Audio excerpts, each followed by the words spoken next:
Aujourd'hui, nous allons voir la notion de diagramme en boîte correspondant à une série statistique.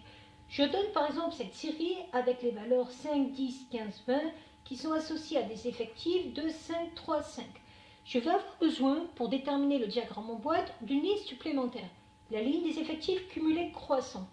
Elle consiste à cumuler les effectifs pour avoir les valeurs inférieures ou égales à une valeur donnée. Exemple, les valeurs inférieures ou égales à 5, j'ai bien 2 au niveau de l'effectif.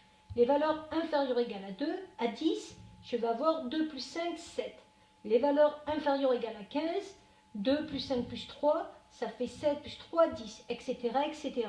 C'est un avantage cette ligne, c'est que ça me permet d'avoir l'effectif total ici. Donc cet effectif total, c'est par rapport à cet effectif total que je vais essayer de trouver le quartile 1, la médiane et le quartile 3. Donc un diagramme en boîte aura toujours cette forme-là. Il y aura toujours un axe gradué ici, puis le min, le max, le quartile 1, la médiane et le quartile 3. Ça permet de comparer des séries statistiques d'une façon graphique très rapidement sans faire de calcul. On va donc commencer par trouver le quartile 1. Donc le quartile 1, ça porte bien son nom, ça vient de quart. Donc je vais essayer de trouver un quart des effectifs totaux. Ça me donne donc 15 divisé par 4. Ça va faire à peu près 3,75. Or, 3,75 n'est pas la position d'une valeur de la série. Ça veut dire que je vais prendre la quatrième valeur de la série. La quatrième valeur de la série, c'est celle que je trouve à cet espace-là, puisque le 10, lui, va de la place 3 jusqu'à la place 7. Donc, le Q1, ça va être donné par la valeur 10. Je vais donc écrire le Q1 ici. Pour avoir la médiane, ça porte bien son nom, c'est la valeur qui va être au milieu de la série, au niveau des effectifs, quand on met les valeurs dans l'ordre croissant. Donc, au milieu de la série, je vais faire 15 divisé par 2, je trouve 7,5. Alors, il y a des cas particuliers pour la médiane, en l'occurrence, c'est quand l'effectif est un nombre impair ou pair. Quand l'effectif est un nombre impair, c'est pile la valeur qui va être au milieu de la série. Donc 15, si on sépare en deux, on aura 7 valeurs avant, 7 valeurs après, et la 8e valeur, elle sera pile au milieu de la série. La 8e valeur ici, elle est à 15. Pourquoi la 8e valeur est à 15?